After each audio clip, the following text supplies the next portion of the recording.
Recep Selimi është optimist dhe shpreson që drejtësia të triumfojë, thot avokati i tij në gjykatën speciale në Hag, Jeffrey Roberts.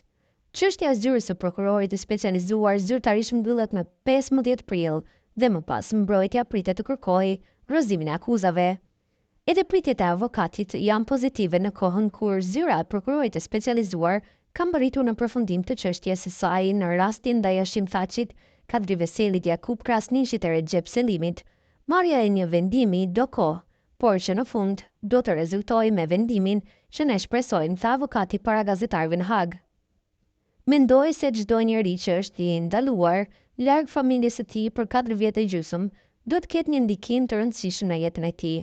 Ai është arrestuar në fillim të nëntorit të vitit 2020, por ka ndjekur procedurat, ka marrë pjesë në çdo seancë gjyqësore, ka ndjekur dhe ka bashkëpunuar me çdo drejtim nga paneli e gjykata, por në nivel personal ai është optimist, është pozitiv ashtu siç jam edhe unë dhe sigurisht shpreson që drejtësia të ndjek rrugën e saj.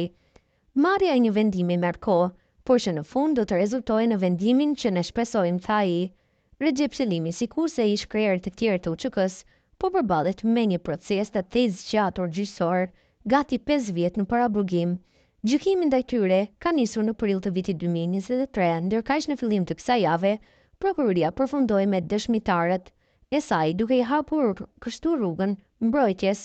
Për 2 vjet, prokuroria e solli 125 dëshmitarë në sallë, por asnjëri nuk akuzoi drejt për drejt Selimin. Nuk mund të përmend natyrisht atë që është thënë në seancat private nga ndonjë dëshmitar.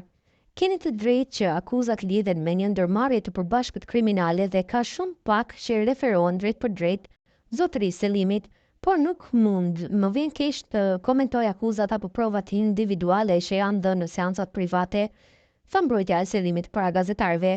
Çështja e ZPS-s zyrtarisht mbyllet më 15 prill dhe më pas mbrojtja do të kërkojë rrëzimin e akuzave. Momentalisht nuk kemi marrë ndonjë vendim, nëse do të kemi nevojë të therasim dëshmitar të mbrojtjes, nëse po, sa dëshmitar do të nevojiten ose kush do të jenë ata. Siç e dini, ky është një proces kundërshtues. Bara mbi prokurorinë për të provuar akuzat përtej çdo dyshimi të arsyeshëm dhe kemi këtë proces fillimisht procesin e rregullt 130 ku do të kundërshtojmë akuzat dhe të kërkojmë gjykatës që të tërheqë disa ose të gjitha ato akuza. Vetëm pasi të ketë marrë një vendim gjykata, ne do të mund të marrim një vendim nëse kemi nevojë të therasim dëshmitar të mbrojtjes dhe nëse po, kush dhe sa dëshmitar. Ne kemi një proces në gjykatë sipas rregullës 130 ku në fund të rastit të prokurorisë, që siç e dini po afrohen më 15 prill, ne mund të tregojnë para gjykatësve se do të paraqesim një kërkesë për heqjen e disa ose të gjitha akuzave. Ky është një proces që ne po shqyrtojmë aktualisht. Po diskutojmë me ekipet e tjera dhe sigurisht do të jemi të gatshëm të veprojmë nëse është diçka që duam ta bëjmë, tha ai.